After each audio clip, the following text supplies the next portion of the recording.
Olá, seja bem-vindo ao nosso encontro. Eu não sei se você teve a oportunidade de assistir o nosso programa de ontem de reestreia, não é? Nosso programa está agora com um novo cenário, estamos também em novo horário, não é? E temos muita coisa diferente, né? A identidade visual do programa. Então eu quero lhe dar as boas-vindas, você que tem acompanhado aquilo que temos produzido ao longo dessa quarentena. Nós queremos que você aproveite o melhor. Estamos tentando sempre fazer o melhor para você e o nosso encontro, não é? É um encontro que sempre tem espaço para mais um. Não apenas para mais um, para muito mais pessoas. Então eu quero te encorajar a divulgar este programa, a partilhar com seus amigos. Se você está assistindo pelo YouTube, você pode copiar o link, manda lá no seu grupo de WhatsApp. Da mesma forma, se você estiver assistindo pelo WhatsApp, pelo Facebook ou pelo Instagram, divulgue também, porque nós estamos transmitindo para todas as nossas redes sociais.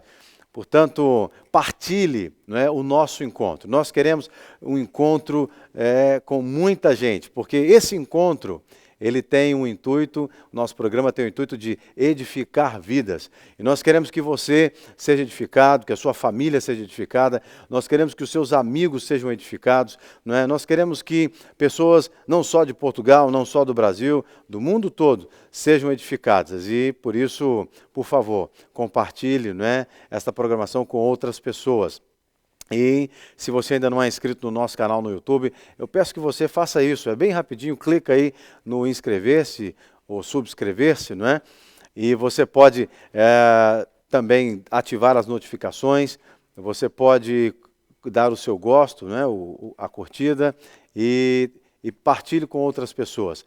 No programa de hoje nós teremos uma participação da jornalista Elisa Mâncio, que é especialista em mídia digital. Ela vai falar conosco sobre a questão das fake news, a questão da importância de se ter muita atenção também nas redes sociais, não é? Porque hoje, mais do que nunca, né, desde o surgimento das redes sociais, hoje, mais do que nunca, nós temos que saber como lidar com essas coisas, com essas ferramentas, porque elas podem ser ferramentas de propagação do Evangelho, sim, claro, como estamos a fazer agora, não é? Propagação de coisas boas, mas também podem ser ferramentas que podem propagar coisas não muito boas assim. Por isso, queremos ouvir alguém que é especialista no assunto. Então, daqui a pouquinho, já a jornalista, uma querida irmã, que é cristã também, lá de Belo Horizonte, da Lagoinha, ela vai trazer muitas dicas e informações para nós. No programa de hoje também teremos a participação de um precioso irmão, Jorge Ribeiro, é um membro da Igreja Batista da Lagoinha Porto, é um dos líderes aqui conosco e tem também um testemunho muito bonito e impactante. Tenho certeza que você será muito edificado também pelo testemunho do Jorge. Então, já deu para perceber que o programa hoje está bem dinâmico e com temas muito interessantes. Então, mais uma vez, partilha lá no seu grupo de WhatsApp com seus familiares e amigos, é rapidinho, hein? É só copiar o link e enviar para os familiares. Nós queremos que mais pessoas sejam alcançadas. Bem, então agora eu quero convidar para o nosso bate-papo, falando diretamente de Belo Horizonte, a jornalista, né, uma querida irmã, Elisa Mâncio, que vai trazer informações muito importantes. Inclusive você, papai, você, mamãe, traz a sua criança, traz o seu filho para pertinho de você, para prestar atenção naquilo que vamos falar com a Elisa Mâncio. Então eu quero dar as boas-vindas, Elis, seja bem-vinda. Obrigado por aceitar o nosso convite.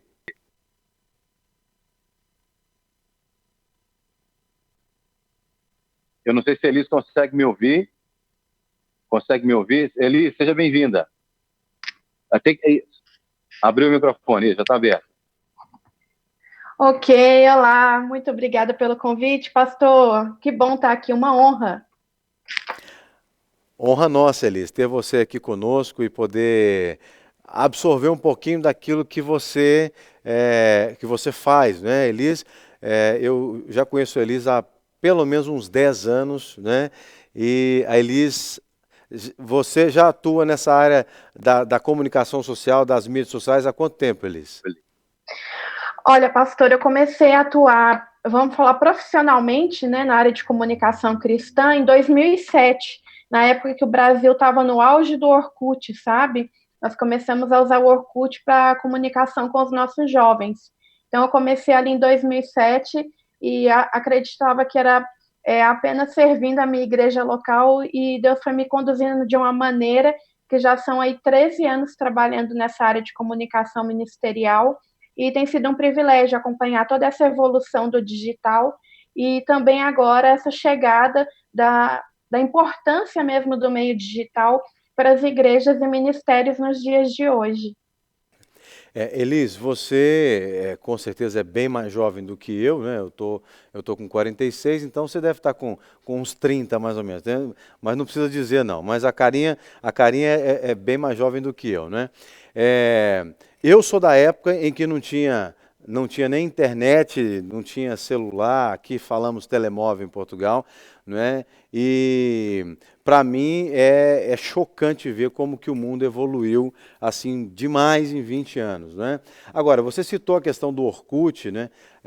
Tem muita gente hoje que nem sabe o que é Orkut e tal, mas nesse processo da evolução, fala um pouquinho para as pessoas entenderem, né? Como que as redes sociais e as mídias sociais foram ganhando espaço, porque tem muita gente que olha para Facebook, Instagram, essas coisas todas, só para uma questão assim de uso pessoal, de diversão, ou de uma exposição para satisfazer o seu ego e tal. Mas tem muita gente que faz dinheiro com isso tudo, né? Fala um pouquinho dessa área. Olha, o Orkut, ele chegou a ser a rede social mais acessada do Brasil, né? Ele era uma rede social que o Google comprou e ela ganhou muito espaço aqui no Brasil, em alguns países também, mas simultaneamente o Facebook, ele foi conquistando o mundo. Então, enquanto o Brasil estava muito envolvido com o Orkut, boa parte do mundo já estava envolvido com o Facebook, e o brasileiro acabou fazendo essa transição do Orkut para o Facebook. As redes sociais, elas ganharam um espaço ainda nos anos 2000, devido ao alcance mesmo do meio digital, de se conectar com outras pessoas, e principalmente ainda na época do Orkut mesmo, e até do início do Facebook, nós encontrávamos muitos parentes, amigos da infância, da adolescência, parentes distantes, por meio da rede social.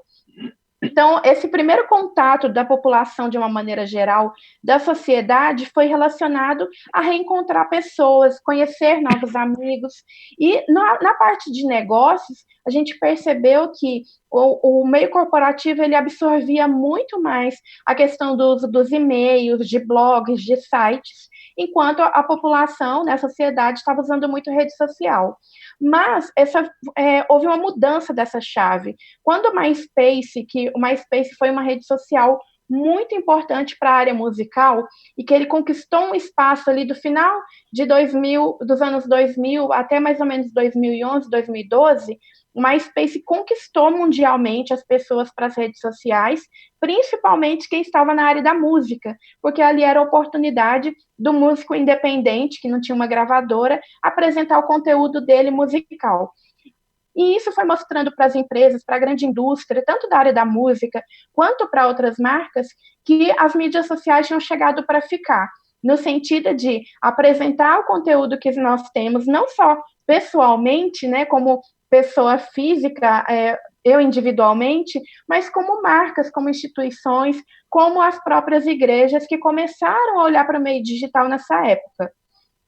É muito interessante a gente analisar, porque eu lembro que, quando eu comecei a trabalhar nessa área, eu comecei a dar aula de uma disciplina chamada Mídia e Ministério, aqui no Seminário Teológico Carisma. E era um assunto muito novo, e o Carisma já trazia essas informações, orientando os futuros pastores e líderes a como usar as mídias sociais de uma maneira que ele cuidasse da própria imagem da instituição onde ele trabalhava, ou que ele servia. E isso foi muito interessante, porque essa informação começou a expandir pelo Brasil por causa dos alunos do Carisma, que vêm de diversos estados e até outros países também. E eu comecei a palestrar e viajar o Brasil todo, dando aulas sobre isso, palestras e treinamentos, com essa ideia mesmo de capacitar as igrejas a usarem o meio digital com uma maneira mais consciente e também eficiente, entender que o meio digital, que as redes sociais, elas podem sim servir ao propósito de Marcos 16:15, ir pelo mundo todo e pregar o evangelho a todas as pessoas. Então, eu acreditei nisso, foi um chamado mesmo, e lembro que o pastor Márcio Valadão, na época, ele me deu um apoio muito grande nisso, foi uma das pessoas que me incentivou a usar o meio digital para falar de Deus, ele enxergou um potencial nisso, e desde então eu nunca mais parei, sabe, pastor? Então aí fui trabalhar com o pastor André Valadão, com Diante do Trono, com a Nívia Soares, com a Mariana Valadão, e vários outros ministérios, pensando em como a gente usar o meio digital para levar a mensagem do reino de Deus cada vez mais longe. Agora, a gente pode até abordar isso, mas a questão das lives, por exemplo, que nós temos muitas transmissões ao vivo nesse momento da quarentena, né, da pandemia, nós percebemos que muitas igrejas estão chegando para esse momento de fazer uma transmissão agora.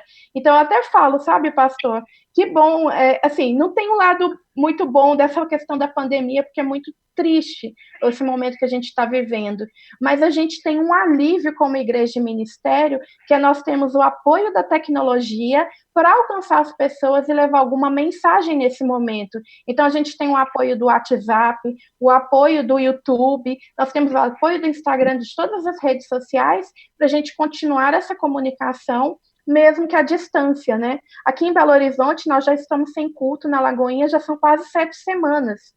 Então, é muito tempo, né, sem a gente se encontrar. Mas dá um alívio no coração quando a gente vê um culto online, assiste uma mensagem. Então, eu acredito nesse trabalho da gente usar o meio digital para propagar a mensagem do reino, e hoje a gente tem esse apoio tão importante da tecnologia para que a gente não fique 100% isolado. É muito ruim, realmente, a gente não ter comunhão, mas a gente tem esse alívio que é esse serviço da tecnologia, né, pastor? É verdade, Elis. É uma coisa muito interessante. Eu quero abrir um parênteses aqui. Talvez muita gente não valoriza essa questão da rede social, porque eu peguei uma época também que muita gente dizia assim, a internet é do diabo, não é? Não, a internet não é do diabo. Pois é, a internet não é do diabo. A internet, a única coisa que ele inventou foi a mentira, não é? O resto, Deus deu aos homens inteligência para criar as coisas no mandato cultural, quando ele falou com o homem e com a mulher, assim, lá no Éden, não é? Cultiva o mundo, domina sobre todas as coisas, etc. e tal. Então, da mesma forma que há pessoas que têm um ministério dentro da igreja para cuidar das crianças, ou tem ministério da diaconia dentro da igreja, ou tem o ministério pastoral, como é o meu caso, né? A Elis tem um ministério lindíssimo, como ela falou há pouco aqui, eu assumi um ministério, e ela faz isso com excelência, não é? E ela tem ajudado as pessoas realmente a conectar. Uma coisa interessante, Elis, que antigamente, eu digo antigamente, mas assim, há pouco tempo, não é tão longe, é coisa de meses atrás, né? As pessoas diziam assim, eu não vou na igreja, mas eu assisto o culto em casa, pelo YouTube, né? Então a gente até brincava assim, né? É ovelha do YouTube, etc e tal. E as pessoas diziam, não quer, eu não preciso ir na igreja. Eu tenho pastores amigos que diziam assim, não, eu não transmito o culto da minha igreja, porque senão o pessoal não vem no culto. Né? Aí veio essa questão da quarentena. Hoje, o pessoal só pode assistir culto pela internet. E o que eu recebo de mensagem das pessoas dizendo assim, pastor, pelo amor de Deus, quando é que nós vamos poder voltar? Já não estou aguentando mais, etc e tal. Não é? Então, foi muito bom, porque Deus deu uma lapada na gente para a gente aprender, né? Que as duas coisas são importantes. A questão da internet, mas também a questão presencial. Bom, Elis, eu queria lhe perguntar, existe um termo que é um termo em inglês, que é o termo fake, que significa falso, né? Que está sendo muito usado com relação às notícias, news, fake news, né? Ou seja, notícias falsas. E as redes sociais um mar de notícias falsas. É claro, a rede social é como o oceano, né? Você sai para pescar, então você joga a rede. Vem peixe bom, vem peixe que não é bom, vem coisa que não é peixe, né? Você tem que fazer a triagem ali. O que você tem para dizer para as pessoas em relação a isso? Olha, pastor, é muito importante a gente ter uma reflexão sobre as fake news, né? Como o senhor já bem pontuou aí no início do programa, Quem é o pai da mentira é o diabo, né? Ele que é o pai da mentira. E muita gente tem emprestado a mão e a voz e as redes sociais para propagar notícia falsa, mas muitas vezes sem saber. Então, tem algumas boas práticas que a gente pode ter que vão nos ajudar nesse momento de pandemia a não espalhar notícias falsas. A primeira delas que eu gosto de destacar é desconfiar de tudo que a gente recebe por WhatsApp e nas redes sociais. Se você vê uma notícia, busque a fundo sobre essa informação antes de republicar a informação. Então, se você recebe um link de uma notícia ou um resuminho de uma notícia, vá para o Google, vá para o YouTube, faça uma pesquisa sobre o tema, sobre aquele tema especificamente, sobre aquele fato, que você está fazendo uma checagem de informação para saber se ela é verdadeira ou não. No ano passado, nós tivemos aqui no Brasil a tragédia de Brumadinho, né, da mineradora que rompeu e que matou tanta gente. E eu vi que na época uma foto que foi espalhada em um monte de redes sociais, vários perfis, com uma foto falando que a foto era daquela tragédia. Se a gente fizer uma busca simples no Google, tem o Google Imagens. Quando você entra no Google pelo computador, você consegue subir a foto, a imagem ou o print de um vídeo, sobe para o Google Imagens e ele te mostra de quando que é aquele vídeo, aquela foto, aquela imagem. E foi muito interessante porque fazendo essa pesquisa, eu descobri que a foto era de uma tragédia que aconteceu 8 anos atrás, em outro contexto, em um outro ambiente, e que eles estavam usando, disseminando uma informação sobre essa tragédia de Brumadinho. Então, o que a gente tem que pensar? Eu recebo uma informação ou um link, eu tenho que tomar muito cuidado. Primeiro, antes de clicar no link, porque, infelizmente, nesse momento de pandemia, tem tido fraudes bancárias por causa de link. Eu vi até uma notícia falando sobre bandidos que têm conseguido hackear transmissões ao vivo no YouTube e compartilhar QR Codes falsos que direcionam doações para uma outra conta. Então, é um momento perigoso. Então, a gente tem que ter essa consciência de receber uma informação. Primeiro passo, eu vou desconfiar dela e vou fazer uma pesquisa antes de compartilhar com qualquer pessoa. Assim, você está contribuindo para que a fake news pare. Agora, se eu recebo a informação e imediatamente eu compartilho, sem checar nem nada, eu corro o risco de estar compartilhando uma mentira com outras pessoas. E há pessoas que, quando elas recebem uma informação no WhatsApp ou em uma rede social, que elas entram em pânico, ficam desesperadas, elas acreditam piamente porque foi você que mandou essa informação. É como se eu mandasse uma mensagem no WhatsApp do pastor Jean e o pastor Jean falasse assim: não, eu acredito na Elis, porque a Elis é uma pessoa que eu conheço, ela é da minha confiança, então eu posso esparramar essa informação. Mas é por causa dessa confiança que nós temos em quem nos enviou que essas informações, que essas fake news se disseminam tão rápido. Claro, nesse momento, as redes sociais, né, como o Facebook, o Instagram, o Twitter, o YouTube, eles mesmos têm políticas internas nos seus algoritmos para bloquear informações que são fake news. E se a gente encontra uma fake news nas redes sociais, nós podemos denunciar também, que é muito importante você fazer isso no sentido de fazer com que aquela informação seja deletada do Facebook, seja deletada do Twitter, do Instagram, de qual rede social for. Nós temos esse papel de fazer a denúncia dentro de cada rede social. É muito simples, pastor, o processo, e eu acredito que se a gente começar a tomar cuidados básicos, vai dar certo. Pois é, tem muita gente que pensa que a internet é terra de ninguém, não é bem verdade isso, né? Inclusive, a gente já viu muitos casos, porque é muito sério essa questão do que é publicado na internet. Quantas vezes a gente já ouviu casos de pessoas que atentaram contra a própria vida porque alguém soltou uma mentira, alguém soltou uma foto indevida, uma imagem indevida, né? E também é possível, dentro de um processo judicial, né? Porque hoje existem delegacias especializadas para tomar conta dessa questão da internet, porque cada computador tem uma forma de ser rastreado, não é isso, Elis? Isso, tem sim. né, do computador é como se fosse a identidade dele. Então, a partir do IP, uma delegacia de crimes virtuais consegue facilmente chegar até a pessoa que enviou a mensagem. Infelizmente, existem maneiras de burlar isso, mas com o avanço da tecnologia, a própria polícia consegue identificar, mesmo que haja alguma dificuldade em abrir um sistema, a polícia já está preparada para isso. Agora, por isso que eu falo da importância das denúncias, porque a partir da denúncia, a partir de uma queixa numa delegacia de crimes virtuais, né, uma reclamação na delegacia de crimes virtuais, você vai ajudar para que o ambiente digital se mantenha cada vez mais seguro. Então, esse tem que ser um compromisso nosso individualmente. A gente não pode deixar isso para grandes marcas, para a igreja tomar conta. Nós temos que pensar que individualmente nós todos precisamos cuidar dessa saúde do ambiente digital. Elis, que dica que você poderia dar, por exemplo, para alguém que até esse momento que está ouvindo o nosso bate-papo aqui não tinha se despertado ainda para investir em usar o seu WhatsApp, em usar o seu Facebook, usar a sua conta no Instagram para evangelizar, para edificar? Que tipo de dica que você daria?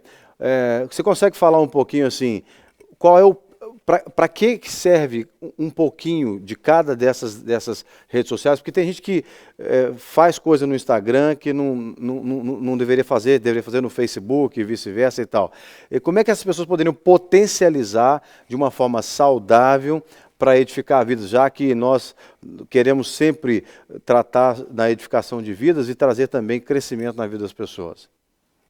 Sim, é muito importante a gente entender, pastor, com quem a gente está falando nas redes sociais. Eu vou dar um exemplo das minhas próprias redes. Hoje eu entendo que eu falo principalmente com pessoas cristãs e falo também com muitos estudantes de comunicação, de publicidade, da área multimídia de igrejas e ministérios que me seguem porque elas querem receber informações sobre essas temáticas que eu abordo. Então, conhecer o seu público, as pessoas que seguem você, entender um pouquinho da característica dela vai te ajudar a produzir conteúdos mais assertivos, no sentido de conteúdos que realmente vão edificar a vida de quem te segue. Esse é o primeiro ponto, conhecer o público. O segundo ponto é entender qual a linguagem para você se comunicar com essas pessoas.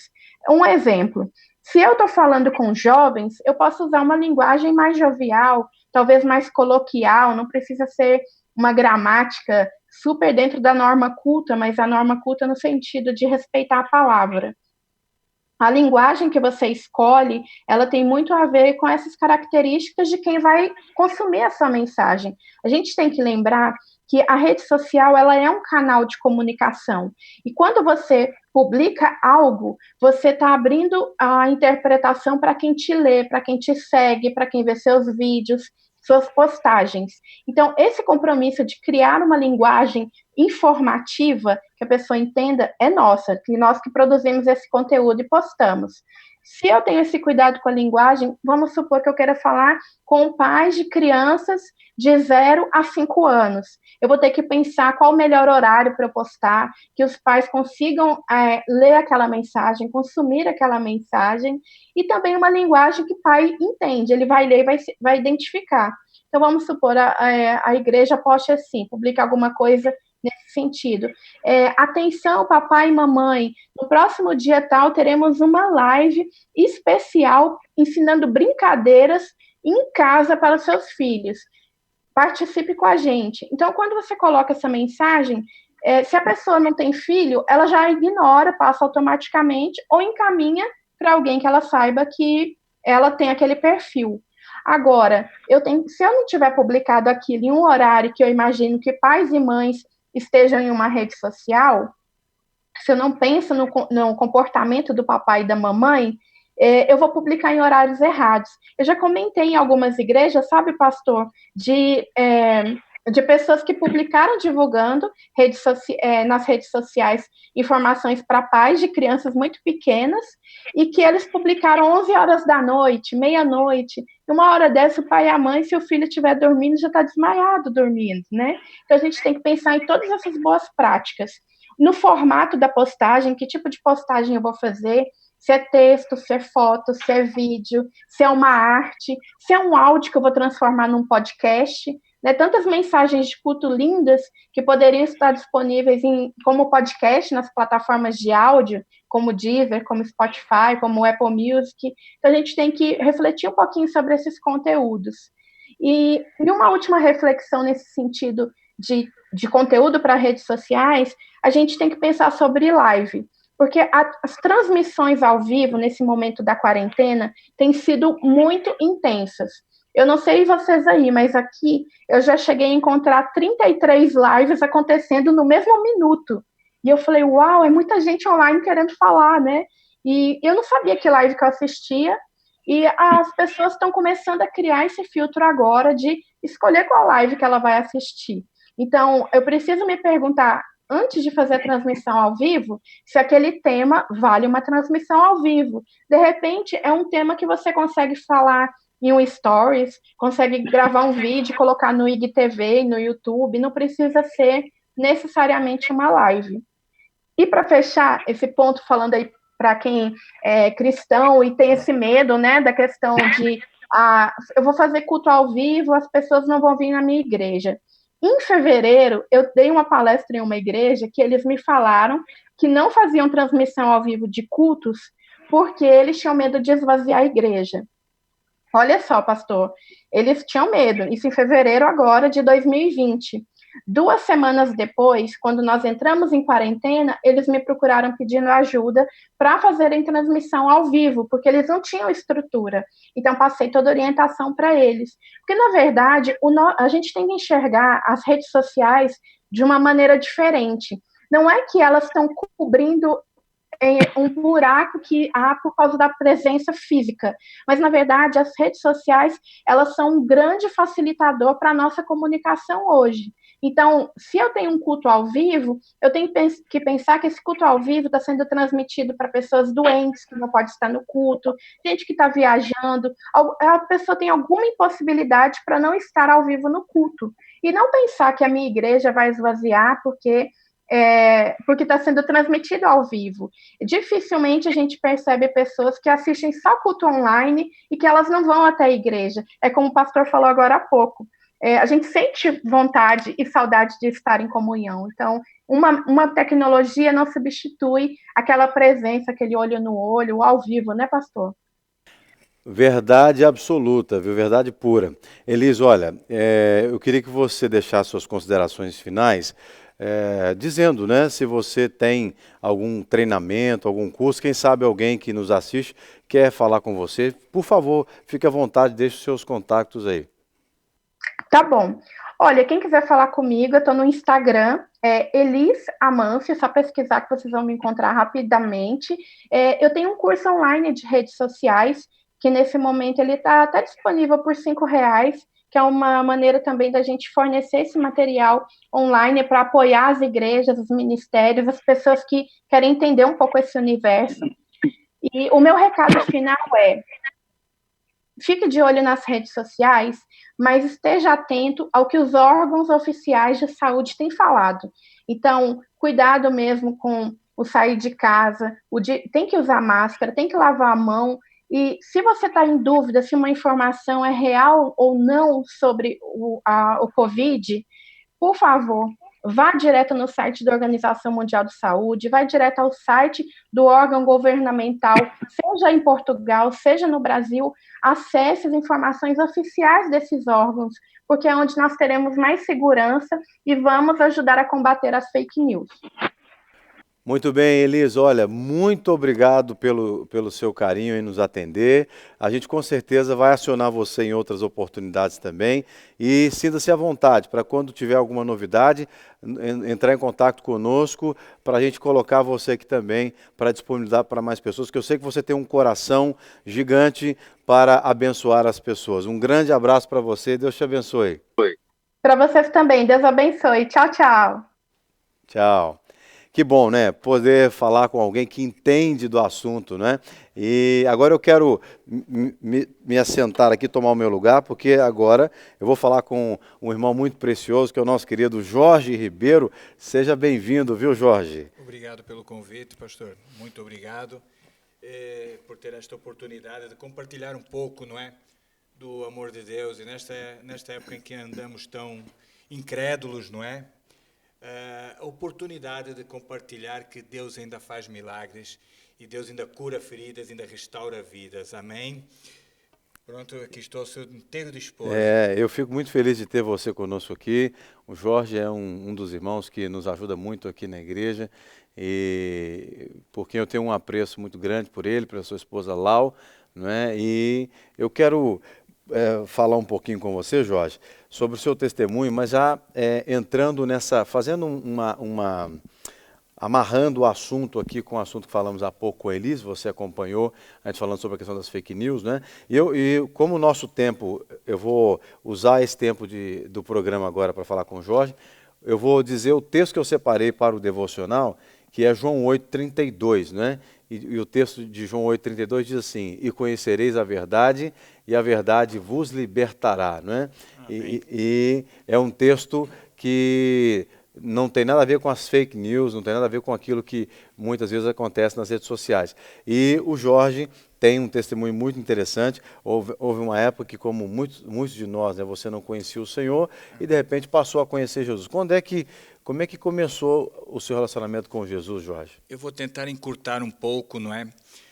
Tudo o que aconteceu na minha vida, não é? Eu sou português, eu sou descendente criado no Brasil, não é? Daí, se alguém notar algum sotaque estranho aí em casa, eu realmente fui criado no Brasil até os 23 anos, onde tive o primeiro contato na década de 80 com as drogas, não é? Não venho de nenhum mundo obscuro, não venho de nenhum mundo marginal, senão era a época do rock and roll, era aquela época toda do rock, não é? Do Rock in Rio. Então, a pessoa, um jovem, não é? Refugiava-me nas drogas, não é? Depois mudei-me para Portugal e trouxe toda essa bagagem de toxicodependência do Brasil, e aqui a coisa se agravou, sempre num ambiente não hostil, mas levado por esse problema das drogas sempre a procurar a hostilidade e a marginalidade, não é? Até que acabei sendo detido em Espanha, e daí vem-se cumprir a palavra de Deus, não é? Que conhecereis a verdade e a verdade vos fará livre. E me foi pregado o Evangelho.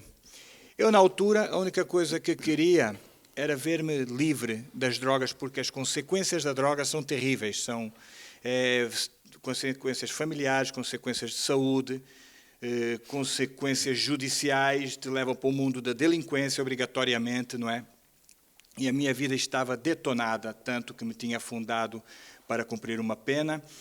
E foi-me pregado o Evangelho, não é? E consoante me foi pregado o Evangelho, e a minha intenção de ver-me livre desse mundo, não é, foi-me incentivando a procurar aquilo que era pregado, não é, sobre o amor de Deus, sobre o poder transformador de Jesus Cristo, não é, e sobre o poder do Espírito Santo nas nossas vidas e, sobretudo, o poder da palavra de Deus, não é, ou seja, a verdade, não é. E quando eu fui me dando conta da verdade, fui me dando conta da minha identidade, de quem realmente eu era, de quem eu realmente vim, de quem realmente me criou e de quem realmente eu teria que depender, eu fui descobrindo que a droga não era o meu problema, senão o meu problema era uma falta de identidade com o nosso Criador, uma falta de identidade com o nosso papai, se assim queremos dizer, não é? Jorge, isso já faz há quanto tempo, mais ou menos? Eu já estou livre desse mundo há 26 anos. Uau! Há 26 anos e cada dia aprendo mais, não é? Cada dia aprendo mais, ou seja, e vou descobrindo, não é? Cada dia, não é? Algum defeito, algum problema, não é? Que eu creio que só vai terminar essa busca quando a gente estiver lá na glória, não é? Mas é assim, houve uma abertura do meu coração, não é? Naquela altura, houve um momento de quebrantamento, houve um momento de necessidade, e eu posso dizer que Deus restaurou quase tudo na minha vida, não é? Há consequências que a gente tem que viver derivado a uma vida de droga, a uma vida de perdição, não é? E eu queria transmitir essa mensagem para você aí com toda a liberdade que o pastor me possa dar, não é? Você, eu não sei onde é que você me está ouvindo agora, sei que isto aqui tem um alcance mundial, graças a Deus, não é? Mas que estamos a falar de droga, não é? Mas o álcool, o cigarro, tudo aquilo, não é, a que nós somos presos são vícios, não é? E todos esses vícios estão ocupar um lugar em que Jesus, que Espírito Santo, que o próprio poder de Deus tem que ocupar na nossa vida, porque o cigarro nunca te vai encher, a droga nunca te vai encher, o álcool nunca te vai encher, e a busca por um preenchimento do nosso ser interior, nós não encontraremos aqui em nenhuma dessas substâncias. Somente o poder do Espírito Santo, através da graça de Jesus Cristo, pode curar. E eu venho te dizer, não é, que se eu sair, há saída para qualquer um.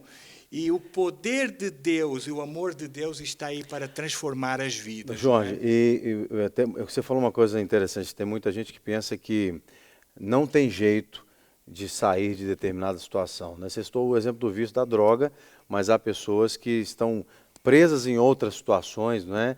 E que não sabem por onde sair, não sabem o caminho, não sabem que porta sair, não é? E é claro, para nós sabemos que Jesus é a saída, Jesus é essa porta, é a saída do reino das trevas e a entrada para o reino de Deus. Aliás, ele disse, eu sou a porta, né? E ninguém vem ao Pai se não for por mim, foi o que o próprio Jesus disse. Nesse momento, talvez a gente tenha pessoas que estão a nos assistir agora, que têm talvez, possivelmente tenham um testemunho parecido com o seu, ou não, mas que precisa de ouvir realmente uma orientação, não é?